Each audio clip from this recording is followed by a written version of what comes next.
नमस्कार, मैं सुनील स्वामी आपका हिंदी भाई सुनील स्वामी यूट्यूब चैनल पर स्वागत करता हूं। आज हम पढ़ने जा रहे हैं राजस्थान का अपवाह तंत्र। और राजस्थान के अपवाह तंत्र को 3 भागों में बांटा गया है। पहला है अरब सागर, दूसरा अंतःप्रवाही और तीसरा बंगाल की खाड़ी। अरब सागर है उसका जो प्रतिशत है वो है 17%, अंतःप्रवाही का 60% जो सर्वाधिक है राजस्थान में, और बंगाल की खाड़ी है वो 23%। सबसे पहले हम अरब सागर में गिरने वाली नदियों के बारे में जानेंगे। तो अरब सागर में गिरने वाली नदियाँ, उनकी जो ट्रिक है वो है सोजा, मालू, सांप, आवे। तो सोजा, मालू, सांप इतनी तक याद रखने हमें। सोजा यानी सोम, जाखम, माही और लूनी। सांप साबरमती और पश्चिम बंगाल। आवे एक हम इसको याद करने के तरीके से पढ़ते हैं। ठीक, अब बात करते हैं बंगाल की खाड़ी में गिरने वाली नदियाँ। और बंगाल की खाड़ी में जो गिरने वाली नदियाँ हैं उसकी ट्रिक है चंगी, वेब यानी चंबल, गंभीरी, बेड़च और बनास। इसके बाद बात करेंगे हम अंतःप्रवाही नदियाँ। अंतःप्रवाही नदियाँ हैं घर का रूपा, काका बासा यानी घर, घग्गर, का कांतली, रूपा रेल, काका कांकनी और बा से बाणगंगा और सा से साबी है। अब हम ये तो हमने नदियों के नाम तो पढ़ लिए। अब एक एक नदी के बारे में हम जानेंगे। उससे पहले मैं आपको बता दूं कि राजस्थान में जो राज्य जल नीति है वो कब लागू हुई थी। तो वो 18 फरवरी 2010 से लागू हुई थी। अब हम पढ़ेंगे अरब सागर में गिरने वाली नदियां और उनका विस्तृत अध्ययन करेंगे। तो सबसे पहले हम बात करते हैं लूनी नदी की, जिनका उद्गम स्थल है नाग पहाड़ी, अजमेर। सहायक नदी है लीलड़ी, ज्वाई, जोजड़ी, सागी, बाडी, सूकड़ी, खारी, मीठड़ी और गुहिया। बाडी रासायनिक नदी के नाम से जानी जाती है। जोजड़ी लूनी में दाईं ओर से मिलती है। बाकी सारी नदियाँ वो बाईं ओर से मिलती है, जबकि जोजड़ी है वो लूनी में दाईं ओर से मिलती है। लूनी नदी को आधी खारी और आधी मीठी नदी भी कहते हैं। जालौर में इसे रेल या नाड़ा भी कहते हैं। इसके ऊपर जो बांध परियोजना है, लूनी नदी पर जो बांध परियोजना है वो है जसवंत सागर, या जिसे पीछे आँख बांध भी कहते हैं। ज्वाई सागर ज्वाई नदी पर है, पाली में। बांध जल स्तर घटता है तो सही जल सुरंग से आपूर्ति होती है। सही जल सुरंग है वो उदयपुर से लेकर आएगी। दूसरी नदी के बारे में पढ़ेंगे माही, जिसका उद्गम मेहंद झील है, विंध्याचल पर्वत एमपी से। गलियाकोट तीर्थ स्थल माही के किनारे हैं। उपनाम काठल की गंगा, बागड़ की गंगा और आदिवासियों की गंगा। सहायक नदी इसमें जाखम, सोम और अनास है। बांध माही बाजार सागर बांध बांसवाड़ा में जो सबसे लंबा बांध है। सोम कमला अम्बा परियोजना डूंगरपुर में चलती है। सबसे इम्पोर्टेंट बात तो ये है कि यह नदी यानी माही नदी है वो कर्क रेखा को 2 बार काटती है। कितनी बार काटते हैं? 2 बार काटती है।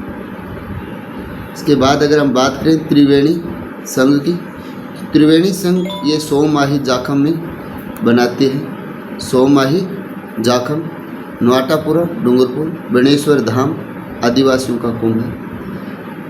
पश्चिमी बनास उद्गम सानवरा गांव सिरोही। सहायक नदी है इसकी कुकड़ी, सूकली या सिप। साबरमती उद्गम पदराना हिल्स उदयपुर से। सहायक नदी मानसी, वाकल, वैतृक है। सही जल सुरंग विस्तार उदयपुर से पाली राजस्थान की पहली जल सुरंग है।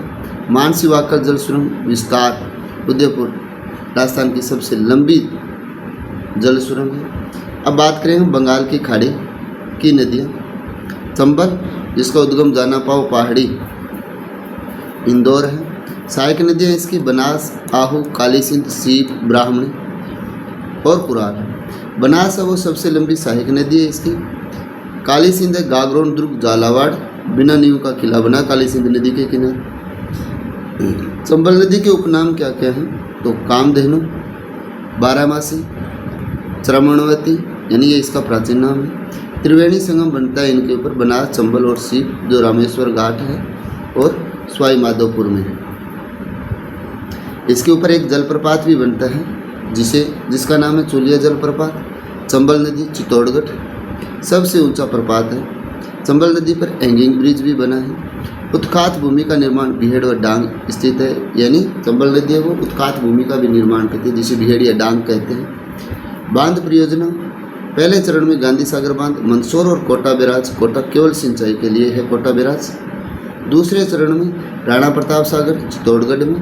तीसरे चरण में द्वार सागर कोटा बांध कोटा बूंदी में है। अब बात करते हैं बनास नदी की। बनास नदी का उद्गम खमनोर पहाड़ी राजसमंद में।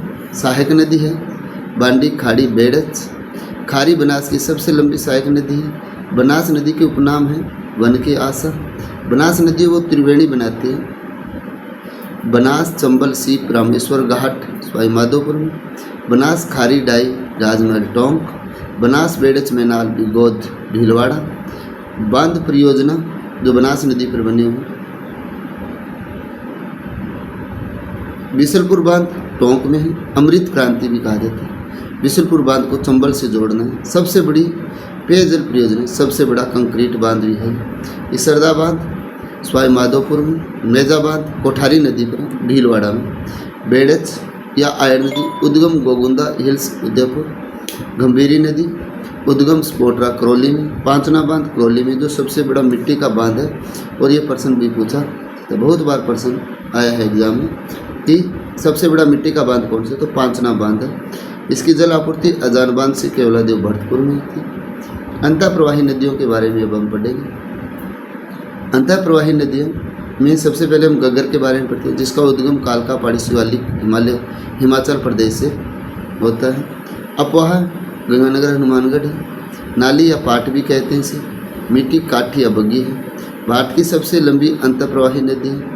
उपनाम सरस्वती प्राचीन था। मृद नदी भी कहा जाता है और हनुमानगढ़ का शोक कहा जाता है। हनुमानगढ़ का शोक इसलिए कहा जाता है कि जो घग्गर नदी है इसके तल से भी नीचे शहर बसा हुआ है वो है हनुमानगढ़। ये बहुत बार प्रश्न आया है कि ऐसा कौन सा शहर है जो नदी के तल से भी नीचे बसा हुआ है, तो वो है हनुमानगढ़।